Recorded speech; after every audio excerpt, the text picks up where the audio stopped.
Good afternoon. This is Dr. Barry Redmond with the EDLS 702LZ and EDLS 702L2Z sections. And we are talking tonight on a Zoom session to be shown at your leisure. Typically would have been done Thursday night, April 14th. But I'll be away, so I'm doing the pre-recording tonight, April 12th, 2016. We are looking tonight at school food service. I'll be using some documents from the Department of Public Instruction, North Carolina, to talk about school food service. So I hope that you will avail yourself of those resources. The website is childnutrition.ncpublicschools.org. And we'll be primarily looking at a document on the school food function overall. So I hope you have some experience working with your school food service staff. I would say this about district leadership: the director of school food service, or sometimes called child nutrition, that director's role is extremely important, and they have to be a dietitian with a great amount of knowledge. They also have to be a financial leader, and they have to be a personnel leader, among other things. So it's an extremely important job, a position that you don't take lightly. If you're a superintendent hiring that position, you do great due diligence to try to find the right person to do your oversight for school food service. The document that I'm going to use, I'm going to try to pull up now if I can get that to work.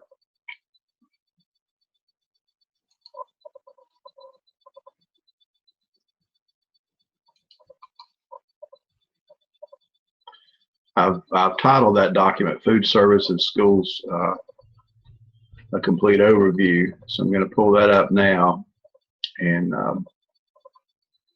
try to start walking through that. It's a rather lengthy document, but I'll move pretty quick and I'll highlight what I think is important in terms of your understanding of school food service.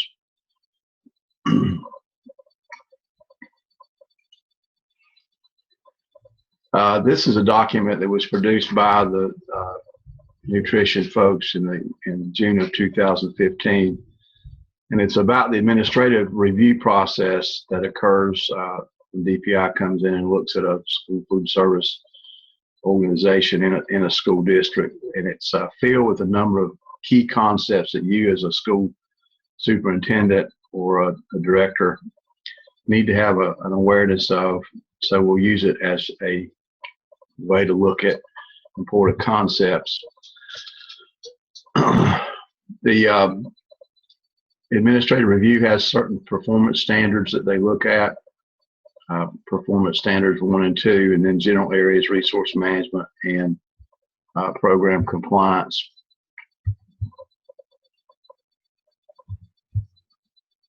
They look at your submission for claims. If you'll recall, a lot of the financial assets of the school nutrition program come from federal reimbursement through the free and reduced lunch program. So they take a very close look at that process, and they review what's going on there. They have 5 basic monitoring areas when they come into your district to observe. They will look at access and reimbursement. Access in terms of children's status as free and reduced, and then full pay students, and then the reimbursement to the district for the eligible meals. And you'll hear that term quite often, this term of what creates for the district and a refunded eligible meal. They look at the nutritional quality and meal patterns, and if you don't provide the correct meal patterns, then that is not a reimbursable meal that you would get paid for.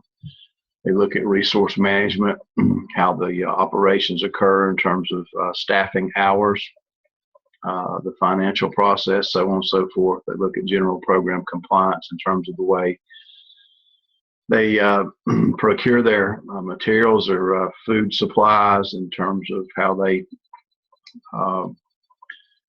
meet food safety, for example. just any number of things they would look at in terms of compliance with the USDA, United States Department of Agriculture, and then school food service at the state level. And then they look at other program reviews that the federal government might be interested in, such as the free milk program or the breakfast program, things like that. There's a 3-year cycle of frequency that occurs for this review. And they noted here that North Carolina had been granted a 5-year cycle waiver this year. So that was in 2015. The review schedule was at the discretion of school food service, school SFAs. The data for site selection, they select those folks in October, and they use site type, number of serving days, number of eligible for free meals, and number of free meals claimed. And the way they do that in a specific school site, they would look at the number of elementary schools, or rather all schools in a school district, and they would select a number. If you have a district of, say, 21 to 40 schools, in this table it would show you there are 4 review sites that would be picked. Then they look at additional National School Lunch Program sites, elementary sites with more than 100 free students, combination sites, elementary and middle, more than 100 free, and 87% free participation. In other words, if you have as much as 87 for a combined site or 97 for a single elementary site, then you're going to get the audit. And then secondary sites, more than 100 free lunch, and 77% free participation. Results on the dietary specifications, risk-based assessments. They look at very closely at how the meals are prepared and the salt content, the fat content, those kind of measures. They look at telltale signs like high or excessively low student participation. They look at low-performing schools. They capture the school breakfast program and a lot of data, and they look at schools with previous non-compliance findings. The administrative review process, they typically have an entrance conference where they would meet with key people. They review the district office and the sites. They have an exit conference to tell their findings. They can use a first, second, and third party review. They have different exit letters, reports of findings, commendations and recommendations, corrective action plan, and a closure letter. So they are very clear on their findings, and they, of course, will give you a remedy and expect you to take care of those issues. Access and reimbursement. All of you are probably familiar with the applications that free and reduced families, students that would qualify, their families would fill out at the beginning of the year. So there's a process issued by the United States Department of Agriculture Child Nutrition section that provides those economic levels that are provided to show who might be eligible or not, and gives a chart with the number of people in the household, the amount of money they can earn in a year, and then you determine the qualification through that. Of course, you probably already know that students, children that are already identified by the Department of Social Services and some of their programs would automatically be identified and approved, but they still need to fill out an application. So they look carefully at the benefit issuance, who has been issued the benefit of free or reduced, and direct certification that I just mentioned about the DSS things. They use a verification process of how people were selected, and they do audits to determine if they were correctly selected. And then there's a process for meal counting. Again, it has to be an eligible served meal in order to be counted for reimbursement from the federal government. So here is the reimbursement overview. There's an administrative review to look at the performance standards, general areas, and then the eligibility, the meal counting, and claiming verification. Includes off-site assessment tools, evaluation questions, on-site review, validation questions. Access and reimbursement. Again, we've talked about these things already. They look at the eligibility and the applications that are completed. Then they look at how the benefits were issued, and then there's a roster comparison chart of the medium of exchange. They review benefits and eligibility to ensure program integrity, that people aren't taking advantage of the federal government, wasting or identifying too many, or not identifying enough, that validate the regulatory compliance. Eligibility and benefits issuance, they determine, there's a determining official, typically it's your district level school food service director. They have access to the applications, and they would select a certain percentage for review, and then there's a frequency of updates to the POS. Eligibility and benefits issuance, they need information about how the student was certified. Was it through the DSS, or was it through the application from the family? They look at how that was communicated. They make sure your records are up to date, that you're keeping up with the new standards. There's a transfer of benefits and a backup system. Other items to be assessed: conversion factors, the income guidelines, carry over and roll over from the previous year. You look at your returning numbers of students. They also measure and look at the length of time it takes you to provide for the application process and how you notify households. So you would have a typical district level letter that would go to the households informing them if they're qualifying for the free or reduced lunch subsidy. So the school, the SFA-wide benefit issuance must include free and reduced eligible students, the name, school name, certification method, verification of point of service list, selecting applicants for review.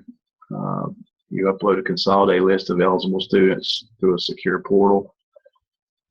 You, I'm sure, remember that maintaining this list of who are free and who are reduced is a very important issue. That you do not let that list go public in any way, shape, or form. You limit access carefully. A lot of times, grants and other things like to know who your, how many at least of your students are free and reduced, and you've got to be very careful that that information is not shared without proper due process. So if you're going to validate the students that are eligible for subsidy in terms of free and reduced lunches, the reviewer examines the application, how you notified them, and the verification. So I think I'll move through this pretty quickly. There's a process of reviewing those who were denied access, or not access, but denied the services of free or reduced. And they look at your appeal process, and they make sure that you follow the law. There's a lot of direction in terms of civil rights, making sure there's not been any discrimination to certain groups of people. Some of the common findings when they do these audits and reviews, there's reimbursements claimed for student meals when there is no approved application on file. It's extremely important that each child have an application on file. Another common finding is data entry errors result in incorrect eligibility. Application processes an income application, but required information is missing. So this is serious stuff, serious matter. The applications must be completed properly, and they must be reviewed properly, and the information must be accurate. And your basis for awarding free or reduced status has to be extremely on the level. Another key finding is applications sometimes processed as an income application, but incorrect income is used to determine eligibility. That's why I make certain that you're using the latest issuance of the guidelines by the USDA. Confidential eligibility information is released for unauthorized purposes. That's what I was referring to moments ago regarding like testing, grant writing. Sometimes teachers feel an obligation to know who the free and reduced students are for providing additional help, but they should not be privy to that information in terms of a list. Student eligibility status is not updated in the point of sale or roster. When the students go through the line, the cafeteria line, there's obviously a teller who is keeping up with each item that's sold. That's called the point of sale. Eligibility and benefits issuance of corrective action. There is a corrective action required for findings. Must be applied system-wide, and the formal response required from the School Food Association. Eligibility and benefits, the fiscal action. There can be penalty, monetary penalty applied if these things are missing or if the process has been shoddy. So verification of the free and reduced meals is required. Obviously, we've talked much about that. We review again because we want to validate the integrity of the program. We've talked a little about sample size. You certainly don't review every application. You typically pick about 10%. In reviewing those, you make calls, you do follow-ups with families, you verify income through employers, any number of things to validate that the application was accurate and honest. Verification reviewer needs verify position titles in terms of staffing, continuing education documentation in terms of staff training, electronic system access, in terms of the way you manage data. They look at the sample size you use to verify your data, so on and so forth. There are notifications letters that are sent. They must meet the federal guidelines. Household follow-up attempts were made to get in touch with people that were hard to get in touch with. Any adverse action needs to meet their requirements. Eligibility status changes were timely. If a person was, let's say, qualifying for lunch one year and then they fail to qualify the next year, then you have to make sure that their status change was communicated in a timely manner. And you must verify the process of determination by November 15th.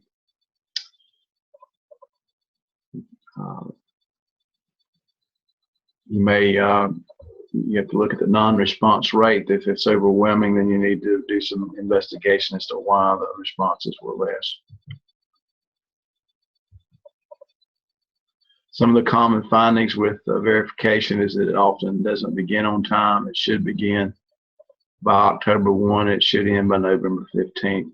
Sometimes it doesn't even take place at all. And you have to remember this is at the beginning of the year. Things are busy. Sometimes staffing is not in place, so it's not far-fetched to think that it could possibly not get done, but it's an extremely fatal mistake because we were talking about thousands and thousands and thousands of dollars in reimbursable meals, and so the process of verifying who qualifies must be done. It's very important.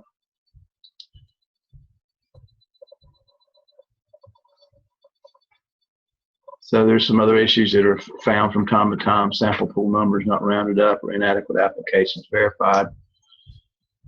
And it simply shows you here if the verification ratio says to select 25.01, you round that up to the next number, whole number 26. Sometimes verifications are not confirmed as correct before sending letters to the selected household. So you got to follow the right procedure Another error is only one attempt made to collect the verification. You should use multiple attempts.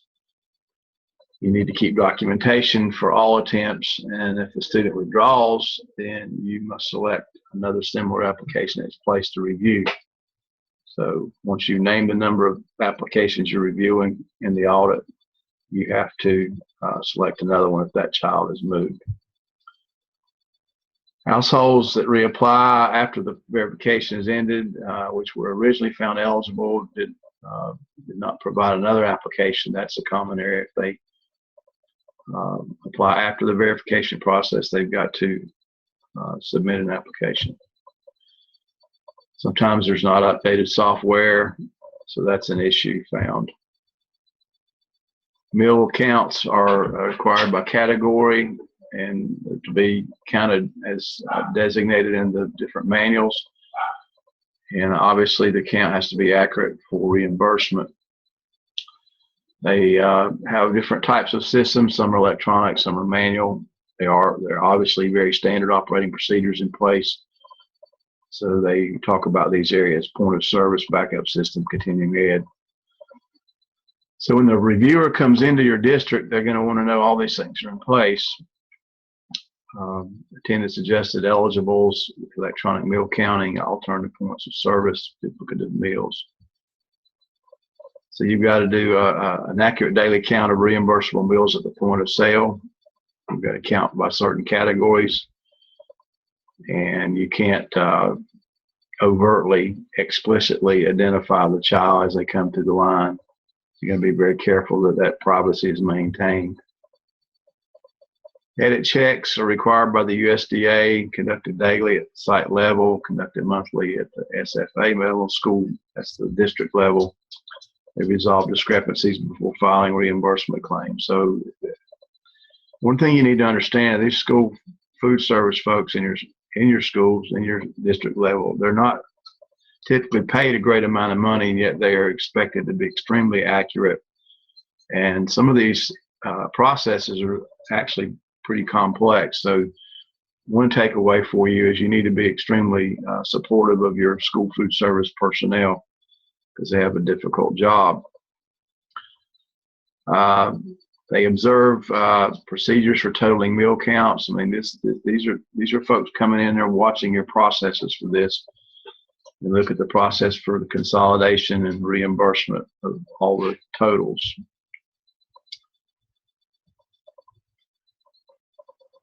Again, no explicit identification. The meals have to be counted by different categories.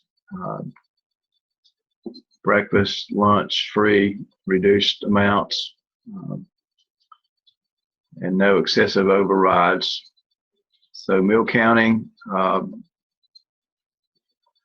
you compare the meal count to the review period, to the approved numbers. If there's any questionable pattern about certain behaviors by your staff, then they bring that up. Sometimes they will notice in different service lines, they don't always provide an accurate count by category, or they combine counts incorrectly. So there's two types of errors they talk about: systemic and non-systemic. Systemic, the errors will result in fiscal action. In other words, it seems to be an obvious, planned, intentional type of behavior on the part of your staff to misrepresent counts. Follow-up is from the SA is required and the CA is required.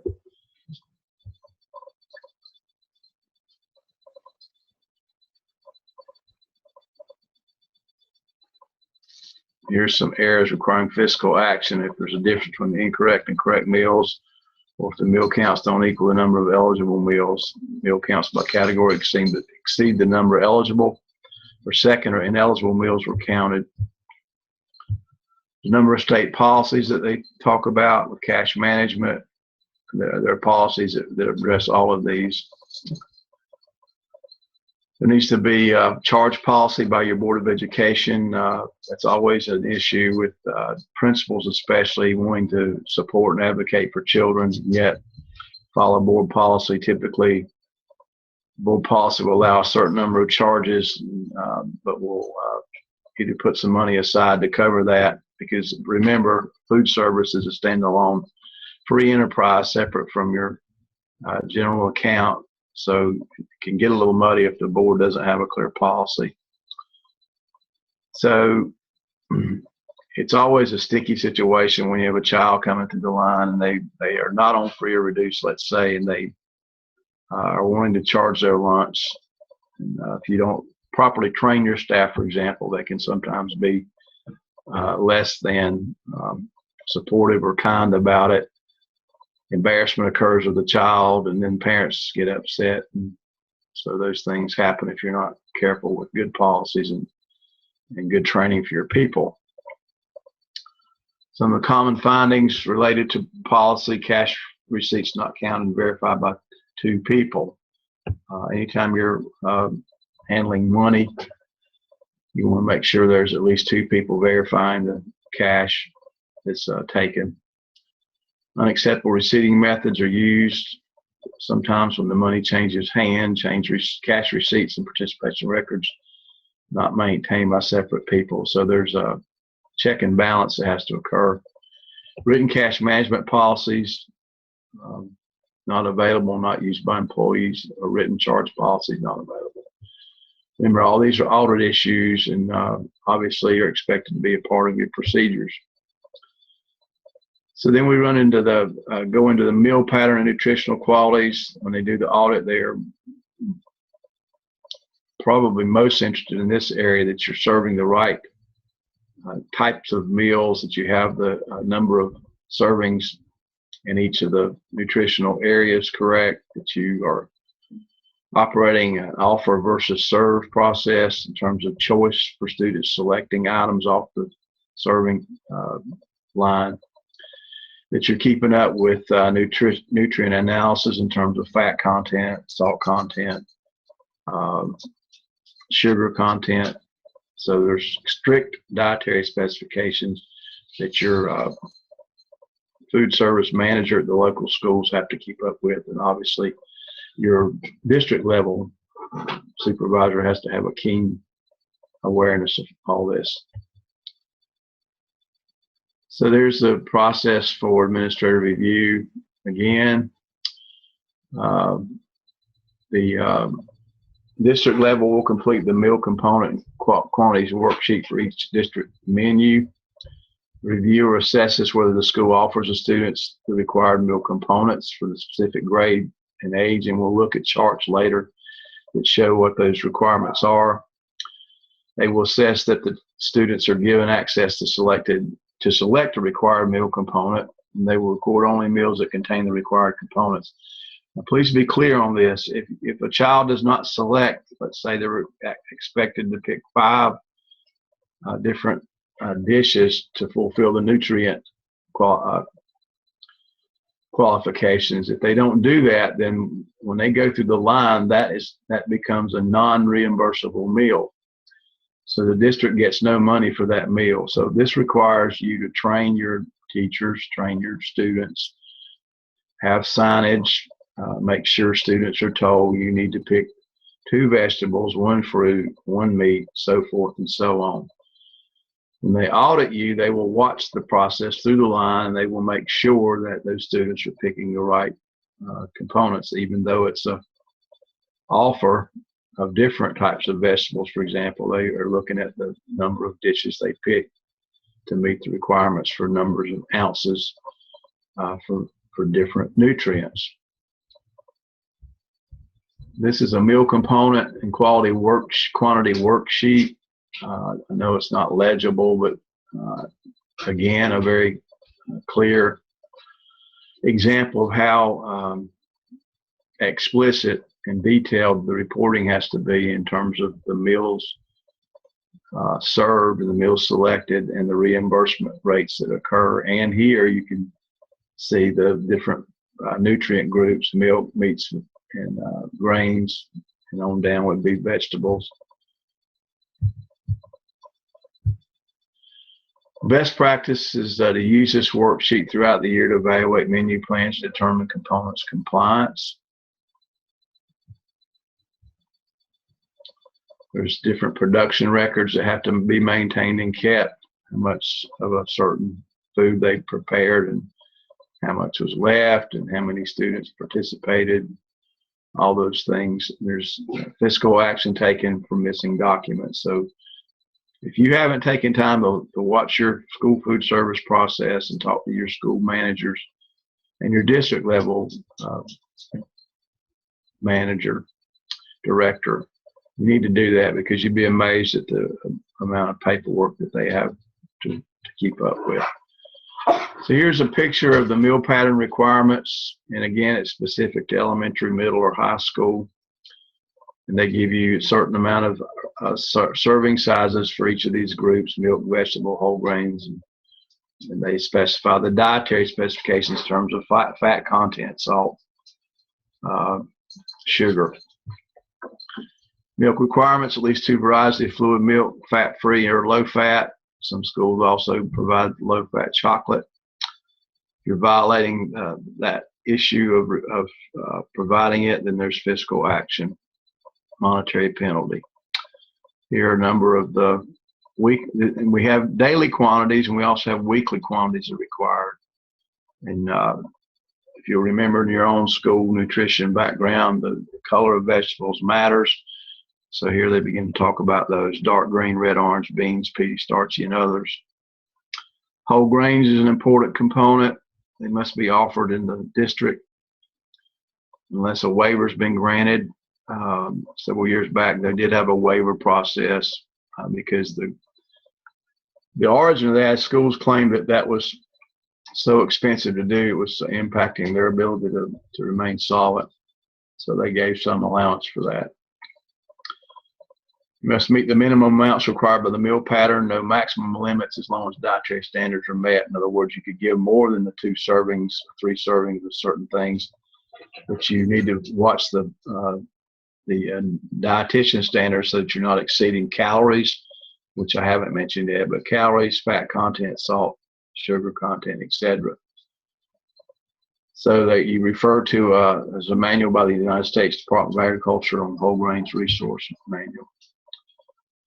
The auditors, of course, will watch the cooking process, observe how the meal is prepared. They'll make sure that all the serving lines offer all the required components. And of course, they're going to be very interested in the age requirements in terms of serving. In other words, elementary children get a lesser ounces of serving versus middle or high. So they measure that, look at that.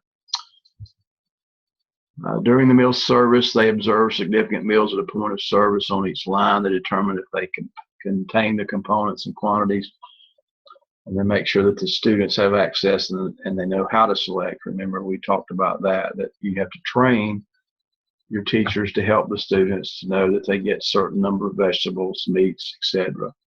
Pick up your milk, so on and so forth. Alternate meal services areas observed during the day of review. Obviously, high schools, typical high school will have kiosks with different types of servings. They still have to meet certain standards, and so they look for that. Offer versus serve is not required.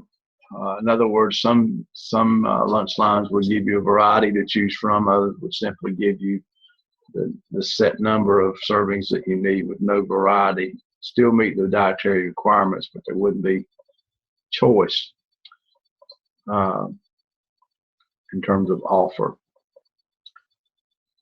If you're doing a field trip, you can pack a bag lunch. You don't have to give choice offer. You simply give serve, and you can do that, but the menu still needs to meet the daily and weekly component requirements. So a good manager in your cafeteria is going to be taking that into account. They know they're serving a bag lunch on Friday for a field trip, then they're going to accommodate. They're going to evaluate rather the meals Monday through Thursday to make sure they've still met the dietary specifications. Menu substitutions: you can substitute certain things depending on their dietary specifications. Again, keeping in mind whether or not you've met the requirements for that week. If you fail to do the proper meal planning, there can be fiscal action. Repeated findings at the district level or any findings at the local level, school level, they will increase the amount of violation. So offer versus serve, all components are sufficiently offered. Students select adequate components. There's a selection process. Again, there's a training part to that to let students learn how to select properly. Again, if those proportions aren't, ratios of items aren't correct, then the meal that they select becomes an unreimbursable meal, and you don't get money from the government for that. And whether you realize it or not, typically about 60 to 70%, and more so in some schools, of the operating budget comes from reimbursement through this free and reduced lunch program. So it's a big deal. Just to operate, and of course, it's a big deal if you're not doing it well in terms of penalties.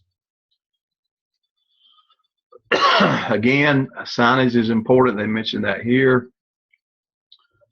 Our staff at the point of sale taught to recognize a reimbursable meal. Obviously, your tellers on the cash registers need to know exactly what they're looking for. So training is, again, important.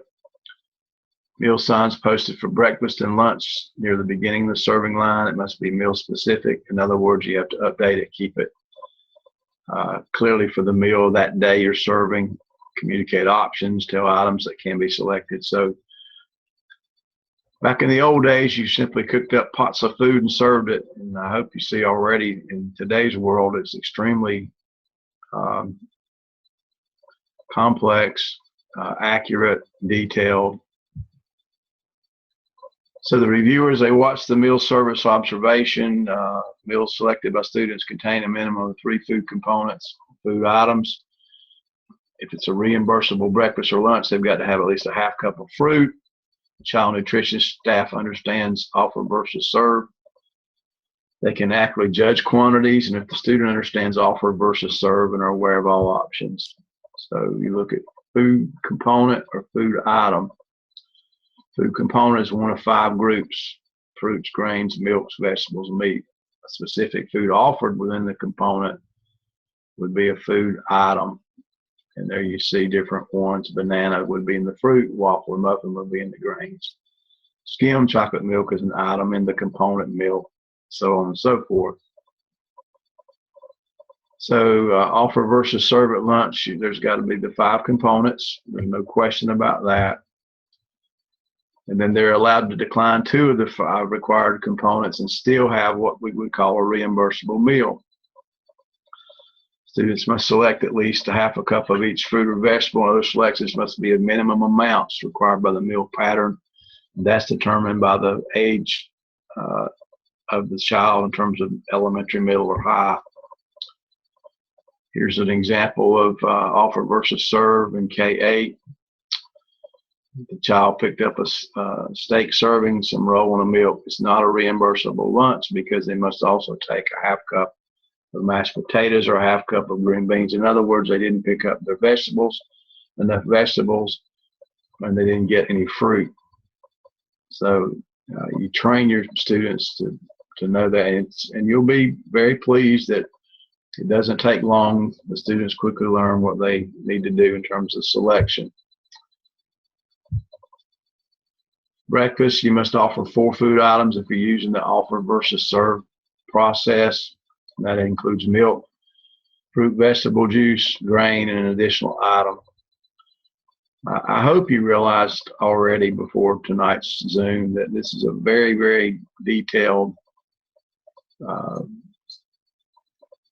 specified process. There's nothing left for chance. And many foundations, for example, funding foundations, are extremely concerned about the nutrition of children in the United States. And so we have perfected this to a near science, and the child nutrition programs from the federal government and at the state level reflect that. Offer versus serve is optional for breakfast. The school could do just serve at breakfast and do the OVS at lunch. Students have the option of declining one of the items and still have a reimbursable meal. but they must select a half cup of fruit. Alternate locations, you can waive the OBS at lunch, and this is like a different type of school or even a district level preparation center that would farm this stuff back out to schools, or make it in one site and then take it out. There will be fiscal action if they're missing meal components on the tray at the point of sale, and you still call it a reimbursable meal. Or if there's insufficient fruit vegetable quantities, in other words, the amount matters as well. So they give you a little quiz here. We won't take time to do that, but you're asked to determine if this is a reimbursable meal, and I don't see any fruit or vegetables there, so it's not reimbursable. And here we have only one vegetable and some fruit. We have no whole grain that I see, or no second vegetable. So it's reimbursable is it reimbursable at K5, 6, 8, or K8? This is a 9-12 lunch. It's not reimbursable there either. So here is the pizza. You get some bread, you get some cheese, which would be a dairy product as well. It's not reimbursable because you have no fruit or vegetable selected. Here's toasted cheese, a little tossed salad, but I don't see any fruit, so that's not reimbursable. Then here's a meal. There's vegetables and fruit, several vegetables actually, whole grain roll, and the meat and the milk. So it looks like it's very reimbursable at all levels. So there's sufficient amounts for even the high schoolers. And then here is a meal.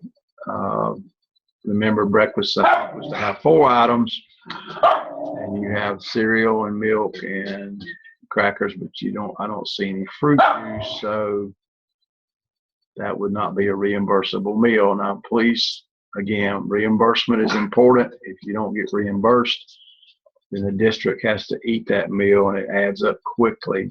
I mean, think about it. If you have 300 kids come through the line, and for some reason you're serving a non-reimbursable meal, then you just lost a lot of money for that day. Other examples, it's reimbursable.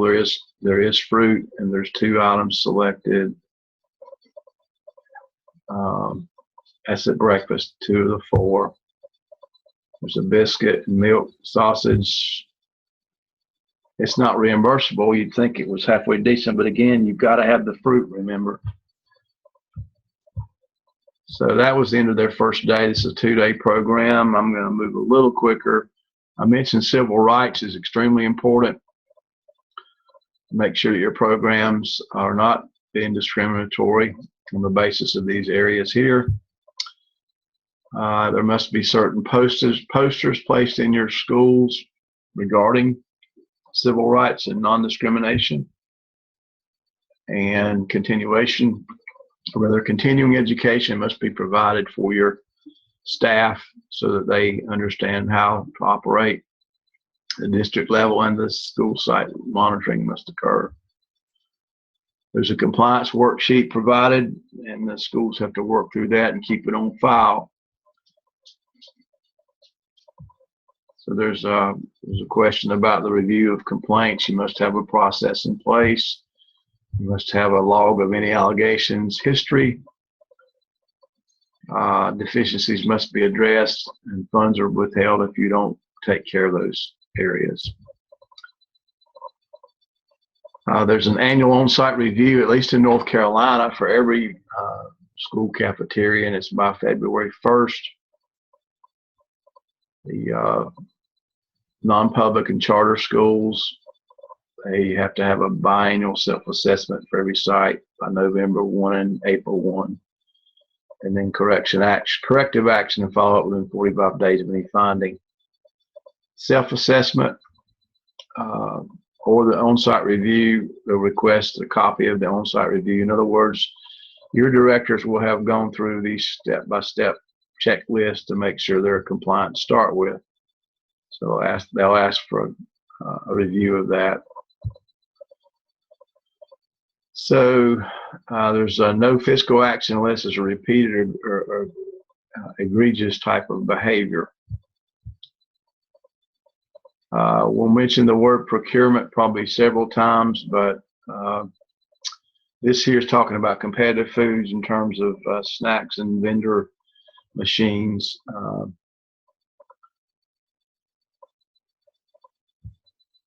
Well, no, I'm wrong. This is about the a la carte items. You can sell other items, which especially occurs in the high schools,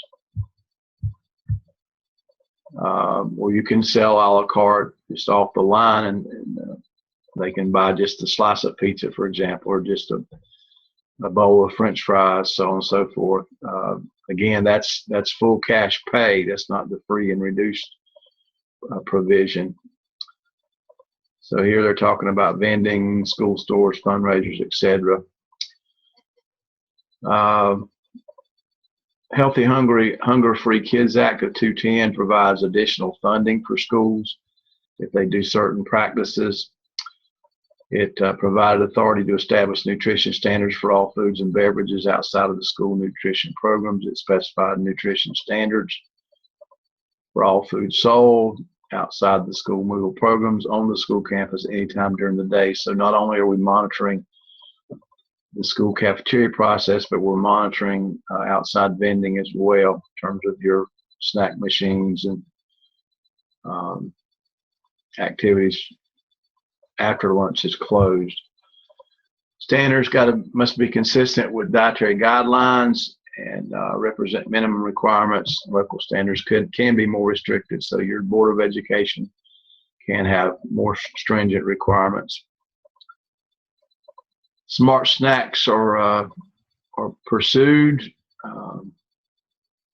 Again, there are different ways to provide a la carte: school stores, snack bars, vending machines. From midnight to 30 minutes after the end of the official day, you can't compete with the cafeteria's selling of the foods, whether it's through the line or through these vending machines we talked about. If you're participating in the National School Lunch Program and SLP and the SBP, you must prohibit sale of foods or beverages in competition. That's the key word. With school meals during designated meal periods and foods of minimal value. So you've got to prohibit that during meal periods, gum, candy, etc. So no food or beverage may be sold to students on campus in competition with the school nutrition program between 12:01 a.m. and the cafeteria closing, so before and during. Sales must accrue to the school's nonprofit meal programs. So if it does occur, it's the school food service, it's their profits. All revenues from sale of foods sold to students until the established lunch period ends must accrue to the nonprofit school nutrition program. Failure to comply means loss of school nutrition funds from the federal government. What happens after lunch?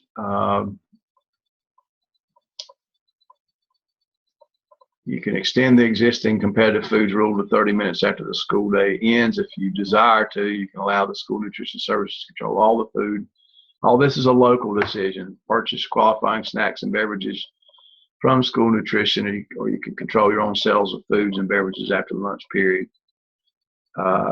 Most school districts provide for boosters, athletic departments, general fund for the school, etc. once the school period is over. However, this is saying that schools could provide that, could require that all sales of food go to the school cafeteria program. So more of the same, basically. So you've got to have for your on-site reviews, nutrition fact labels, ingredient listings. If you've looked in your kitchen at all, you probably noticed they have very strict recipes that list the ingredients. Again, all the dietary specifications in terms of calories and fat, sugar, oil content. Competitive food sales will be evaluated. Sites in violation must reimburse. You don't want that to happen. It's expensive. Violations require a written corrective action plan from the superintendent of the school food administration, your district level leader. This is the scary part. The state agency has the authority to reclaim or withhold all federal funds for reimbursable school meals each day. The school's in violation. Procurement is how you go out and purchase and buy your foods. They encourage open competition for best value. They have certain thresholds if you're going to go, and they're buying partnerships that we may look at later. If it's $150,000, these are the thresholds for the federal: 150,000, 90,000 state and local thresholds. So you have a procurement. Actually, on your blackboard, I've loaded a procurement document that talks about getting the bids for certain food items and how that process works. So I would encourage you to look at that. They have different processes: a request for quote, RFQ, an invitation for bid, which they call an IFB, request for proposal, RFP, and then non-competitive negotiation. That might refer, and I'm not certain, but that might refer to like buy local fruits and vegetables, for example. Your bid, if you look at the procurement document you have on the blackboard, it will tell you much of the same things as is here. The bid specifications, you've got to clearly delineate what you're asking the bids to be for, how much, the quality, how it's to be packaged. The pricing typically is by unit, or you have to name whether this is by unit or by case, extended case of items, and any substitutions or derivations. And also, there's a sample template that they give you here on the website. And maybe the one I've loaded for you. There needs to be a procurement plan, a policy in your board. I would encourage you to go back and look and make sure you determine that your board does indeed have a procurement policy for food items. And the review will take all these things into consideration. They'll look at your procurement process. It's typically at the district level, SFA level. There is a fiscal reaction if it's improper behavior is found, and a corrective action. Meal patterns, we've talked quite a bit about most of this. Again, you're looking at dietary specs in terms of calories, fat, salt, trans fat, and here the grade. This is the calorie counts. Kcal that you see there, and this is harder than you think, folks. Your manager is trying to keep the calories down. In some cases, trying to increase the amount of good fats, for example, but keep the calories down. So it's a balancing act that they must do. They've got to know a lot about their dietitian practices. Obviously, you can see for lunch that high schoolers would require more calories than the little people in K through 5. And then there's very clear specifications. Saturated fat limited to less than 10% of total calories. So how are you going to get your calories? You can't get more than 10%. It has to be 10%, less than 10%. At breakfast and lunch, they use a weekly average. They say here they don't have a total fat standard, but the saturated fat has to be less than 10%. Trans fats, less than half a gram per serving. And then salt intake, they have different targets for different years. Are gradually moving to this. Now, we all know this. What happens to food taste when you limit the salt in these other areas? If you're not careful, the food becomes real bland and the students don't eat it. So they're always dealing with this issue of preparing a tasty, quality meal while meeting these dietary specifications. Lots of hard work for these folks. All sites are selected to assess their compliance with this. 9 questions to target error-prone areas. They get a score to indicate the nutrition review. And so they will look at 3 consecutive days, it says, for the review week, complete data collection notebook for the designated week. So they really study the records of the director, school cafeteria manager on that site. They will assess the, again, the fat, salt, sodium, etc. There's a document they use, has 26 questions. They look at a data collection notebook. So different areas about the nutritional analysis, labels. Not really sure what the weighted nutrient analysis is. It probably has something to do with the serving size and the amount of these areas we talked about: salt, fat, sugar, etc. On-site review procedures, they validate the risk assessment, observe meal prep. They look at food storage. Keep all that in mind. Cold storage, if your food's been left out too long, if there's been exposure to unclean hands, for example. They look at all those processes, whether the workers are wearing gloves and hairnets. It has to do with the food safety. The hazardous plans that they're talking about here, HACCP. They evaluate menus, production records, recipes, how the purchase invoices occur. All these things are important. Violations identified. Again, these are all areas we've talked through. There could be meal components missing, or vegetable subgroups missing, or the quantities could be wrong. So all that's important. Evidently, USDA has a nutrient analysis software that can be used for the foods, so they have to keep that used. So I know this is getting lengthy. We're almost done, about 30 more slides, but I want you to realize just how detailed your school manager has to be in their work, and how much oversight your school district level food service director is providing with all of this.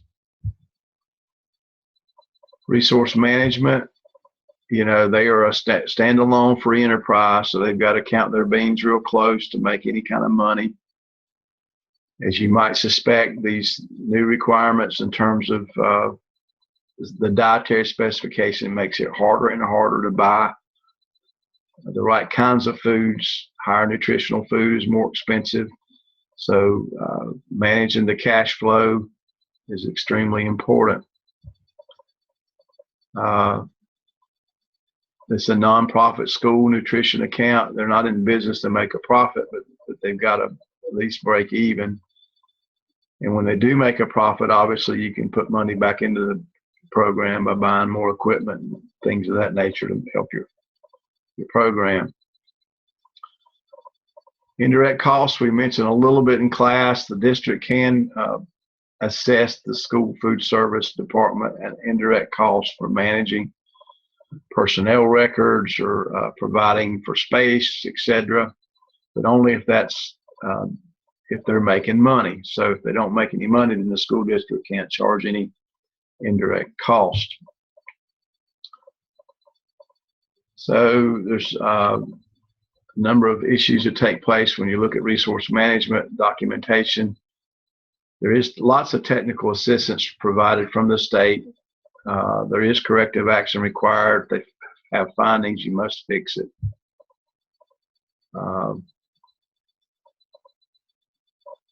Again, break even or loss is not required for nonprofit. You can put the money back into the program in terms of equipment or increased pay for staff, etc.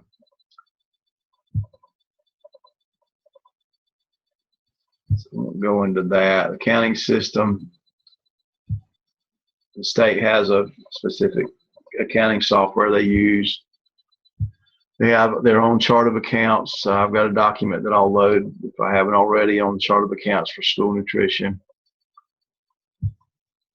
There's certain allowable costs, as we've seen.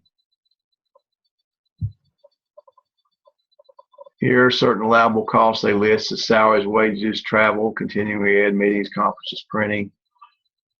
And typically, as would be in the school at large, the unallowable expenses are gifts, entertainment, personal use, construction, bad debts, charges of construction. They can pay for equipment, I believe, but they cannot pay for any type of new construction. Paid lunch equity, including the Healthy Hunger Free Kids Act, ensures that the districts are charging paid lunch prices sufficient to cover the cost of paid meals. Now, let me talk about that. You have got to create those children who are paying full pay.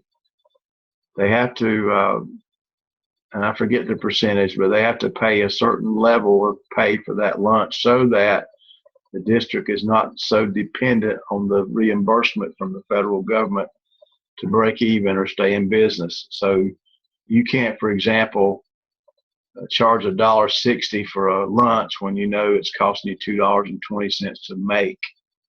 So that's what they're trying to say here, that your paid lunches, that cost has to be sufficient to cover the cost of the meal prep. So they talk through that here. There's certain revenue from non-program foods and beverages, a la carte items we've talked about. Health, I don't remember what HHFKA stands for, I'm sorry. With the exception of reimbursable meals, all food sold in the school and purchased with funds from a nonprofit school food service must generate revenue at least equal to the cost of such food. So that's evidently Health and Human Services kind of policy. Indirect cost, we talked about that. And the USDA has certain policies and sections.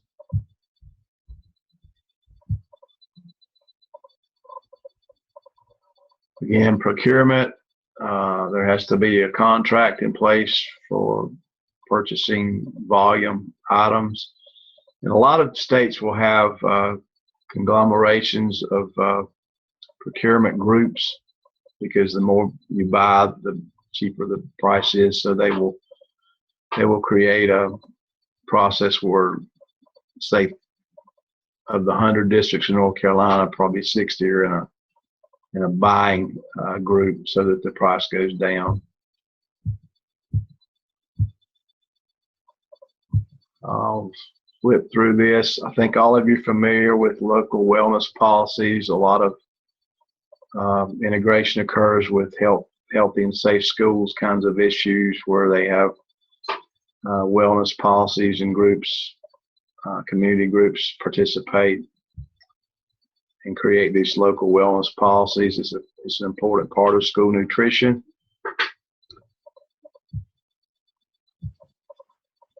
And you're not just looking at food, but you're looking at physical activity and how well you market and promote nutrition.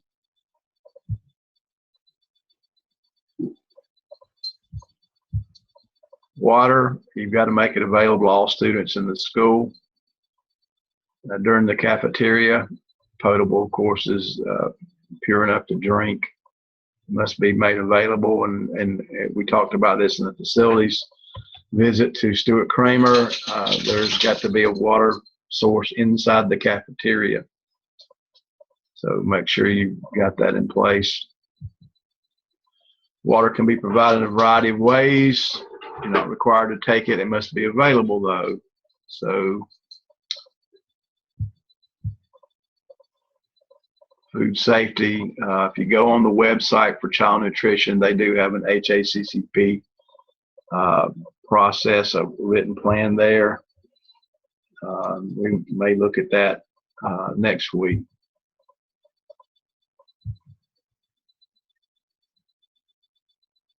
So the way you handle foods and prepare foods and store foods and keep it at right temperatures, etc., so forth, matters, and has to do with these foodborne issues that could occur, people getting sick, food spoilage, etc. So you got to keep up with, they weigh their foods after it's done. They store it. They keep up with, I haven't mentioned this, but you have to record the temperature of your refrigerators and your freezers daily. As a matter of fact, a couple of different times a day, and log that so that you're assuring that your food temps are correct.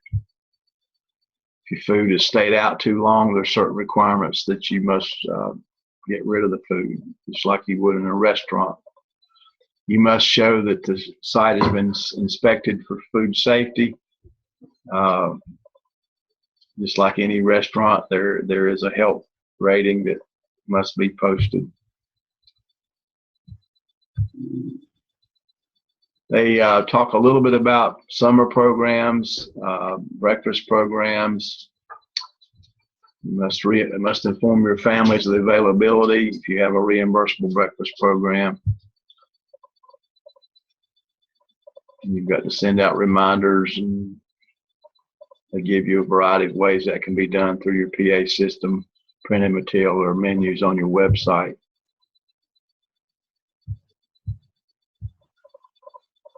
So I think I'm going to flip through this. Your after-school snack program is also regulated. Your same free and reduced children will also get snacks that are also reimbursable. And they're saying here that the school meal pattern has not been updated to the most recent dietary guidelines, but you're encouraged to provide healthy snacks. Must be only fat-free or low-fat milk.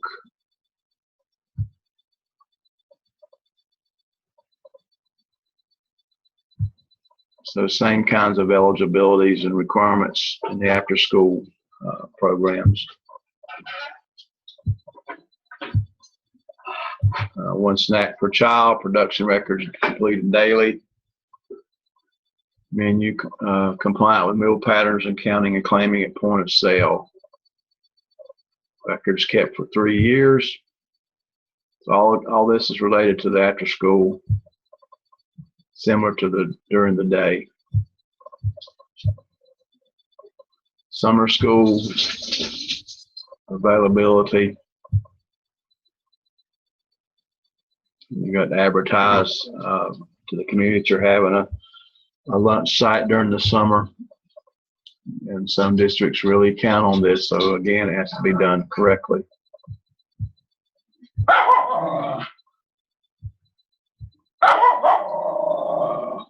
Fresh fruit and vegetable program. Some schools better than others.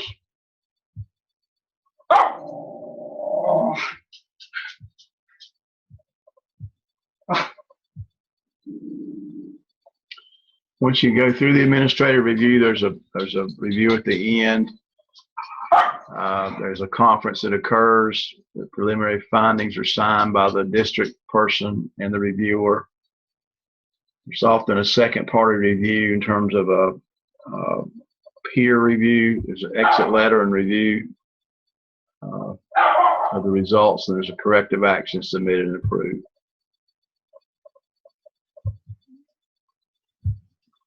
And the exit conference, there's a process involved. You state the purpose, report the findings, talk about the corrective action and any fiscal possibilities of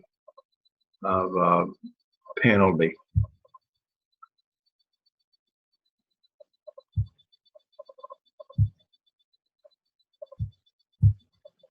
So that's it in terms of this document that's found on the website.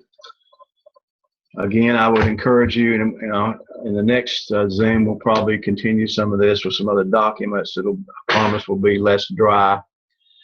But childnutrition.ncpublicschools.org is a great place to be. There's just hundreds of forms and documents, PowerPoints, PDFs of all kinds of material.